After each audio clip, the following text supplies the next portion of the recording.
Hello everyone, welcome to Java tutorials. My name is Kishore.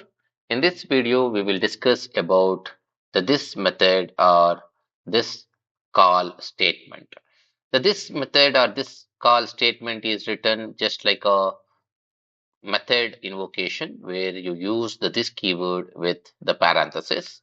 If you use this with zero parameters, then you are invoking the default constructor. If you are using the this with some parameters, then you are invoking the parameterized constructor. It is used whenever you want to invoke a constructor from another constructor within the same class.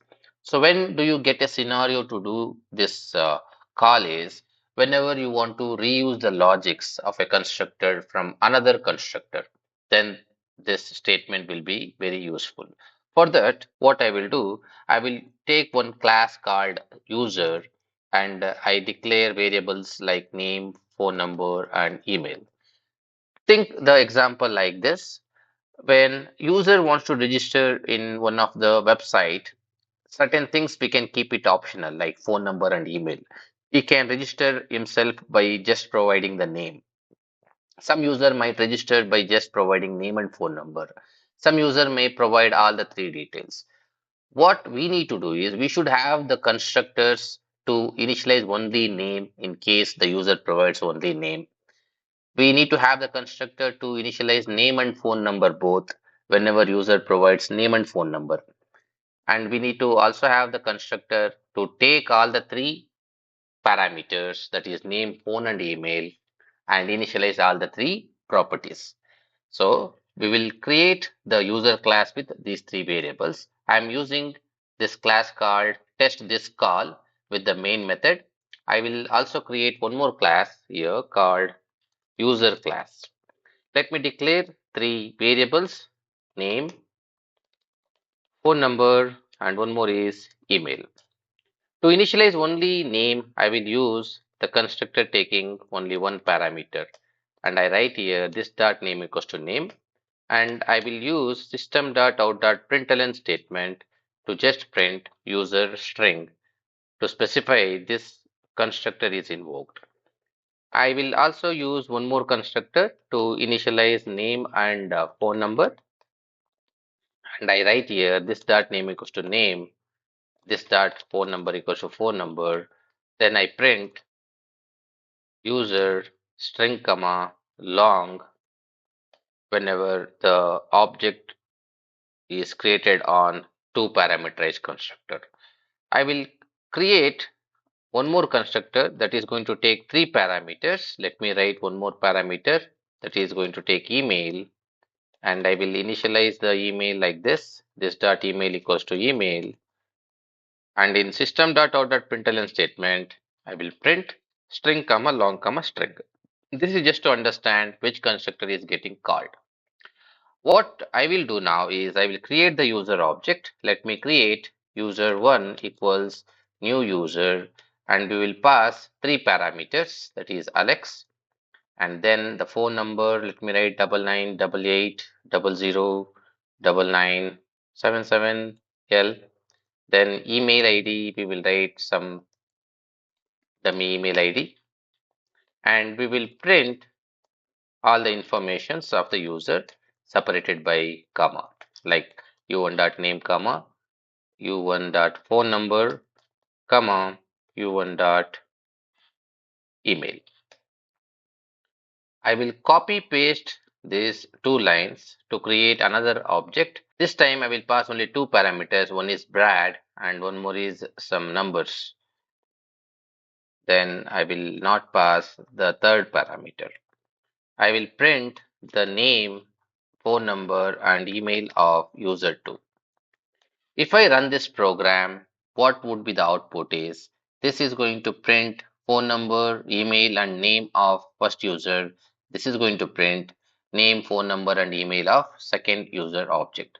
If I run the program, you will see which constructor is getting called for the first object and the user details, and which constructor is invoked for the second object and the user details, but it is printing null for email because second user is not passing email. You need to observe there are few statements which are repeating, like this dot name equals to name, this dot phone number equals to phone number, and here also it is repeating. This dot name is repeating in all the three constructors. This dot name and this dot phone number is repeating in two constructors. So what we can do is we can always reuse these logics by using the this method or this with parenthesis. How do I do that? You need to do it in the very first line of the constructor. I will call the two argument constructor. Instead of writing these two lines, I will remove them and I write this of name comma phone. What happens when I write this statement is it is going to call the constructor which is user taking two parameters based on the data type of name and phone number. Name and phone number are of string data types and long data types, so it invokes user string and long type. So it invokes the constructor taking these two parameters. Next, we will write this of name here, and it is going to invoke the constructor taking name is of string type, so it is going to invoke the constructor taking one parameter of type string, which means this one. And what happens when you create the user object by passing these values means, let me take these values and it is going to call the constructor taking three parameters.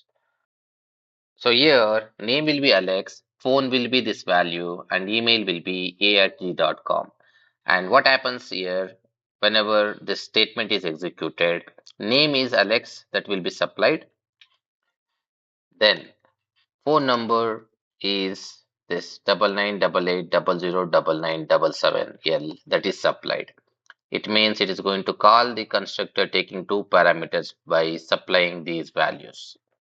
So these are the values which goes to the name and phone number. Let me write here. Name is going to be Alex and phone number will be this value. And the very first statement in the two parameterized constructor is passing the name. It means it will pass Alex to the constructor. And the one argument constructor is going to take the name Alex. And what happens in the very first line is it is going to initialize the name to Alex and invokes this statement and it prints user string. This constructor is called because of this statement. So the next line is this dot phone equals to phone, which is going to initialize the phone number to what is the value of phone is 9988009977. That is going to be the value of the phone number and prints the user string comma long. This is invoked from this statement taking name comma phone number. So next line it is going to be this dot email, which is going to get the value called a@g.com, and then it is going to print user string comma long comma string. So whenever the object is created by passing three parameters, the control goes here, and because of this statement the control goes to the two parameterized constructor, and in the very first line it will invoke the one parameterized constructor. First it is going to call the one parameter constructor, then the two parameters constructor, and then the three parameters constructor. Here all the three variables are getting initialized, but we are not repeating the initialization statements. We are using the this keyword to initialize the properties. Let me run this program and see what is the output we get. Notice for the first object creation, it is printing user string, then user string comma long, and then user string comma long comma string. It means all the three constructors are getting executed and all the three variables are initialized. And because of that, it is printing name, phone number, and email because of this print statement. When the second object is created, it is going to invoke this constructor, and the very first line is passing the name to one argument constructor. And because of that, the second object creation is invoking one argument constructor, and then it is invoking two arguments constructor. And when you print name, phone number, and email, you can see their name, phone number, and email, which is null because email is not supplied. So that is it about the this method. See you in the next video. Thank you so much.